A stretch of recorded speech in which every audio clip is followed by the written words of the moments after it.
नमस्ते दोस्तों। आज हम बात करेंगे भिखारी और किसान की घटना पे।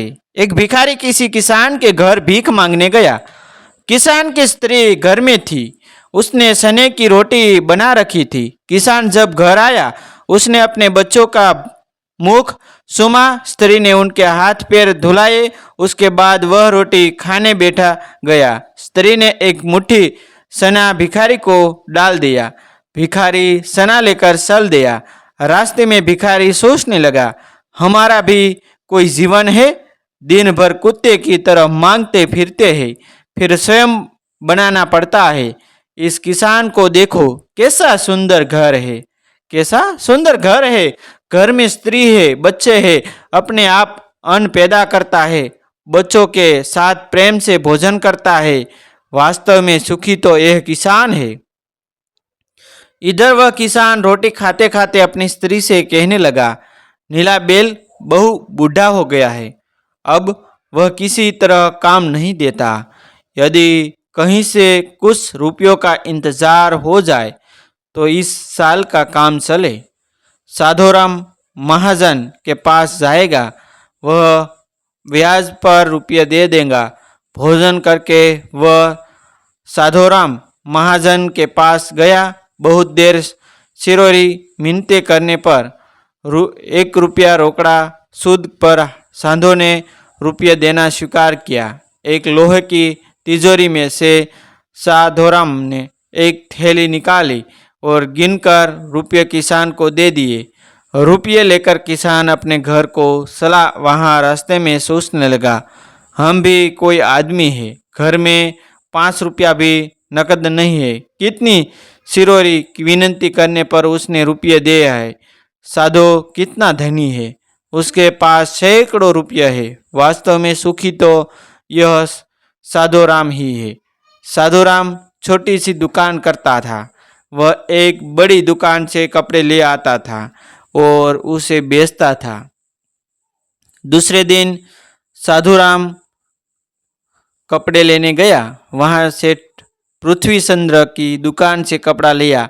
वह वहाँ बैठा ही था कि इतनी देर में कई तार आए। कोई मुंबई का था, कोई कलकत्ते का था। किसी में लिखा था कि 5 लाख मुनाफा हुआ, किसी में 1 लाख का। साधु महाजन यह सब देखता रहा। कपड़ा लेकर वह चला आया। रास्ते में सोचने लगा, हम भी कोई आदमी है जो 200 जुड़े गए महाजन कहलाने लगे।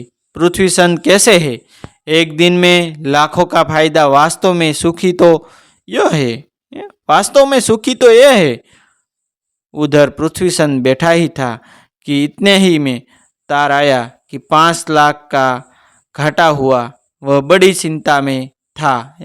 5 लाख का घाटा हुआ, चिंता में था कि नौकर ने कहा, आज लाट साहब की राय बहादुर सेठ के यहाँ दावत है, आपको जाना है।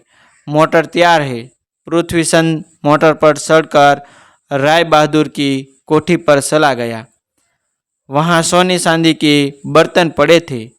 राय बहादुर जी से कलेक्टर कमिश्नर से हाथ मिला रहे थे। बड़े बड़े सेठ खड़े थे। वहाँ पृथ्वीचंद सेठ को कौन पूछता। वे भी एक कुर्सी पर जाकर बैठ गया।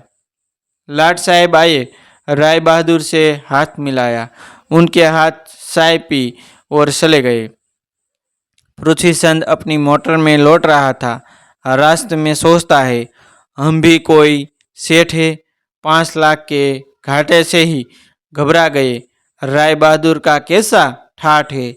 लाट साहब उनसे हाथ मिलाते हैं। वास्तव में सुखी तो यही है। अब इधर लाट साहब के चले जाने पर राय बहादुर के सिर में दर्द हो गया। बड़े बड़े डॉक्टर आए, बड़े बड़े डॉक्टर आए, एक कमरे में पड़े थे। कई तार घाटे के एक साथ आ गए थे। उनकी भी चिंता थी। कारोबार की भी बात याद आ गई। वे चिंता में पड़े थे। तभी खिड़की से उन्होंने झांक कर नीचे देखा। एक भिखारी हाथ में एक डंडा लिए अपनी मस्ती में जा रहा था। राय बहादुर ने उसे देखा और बोले, वास्तव में तो सुखी यही है।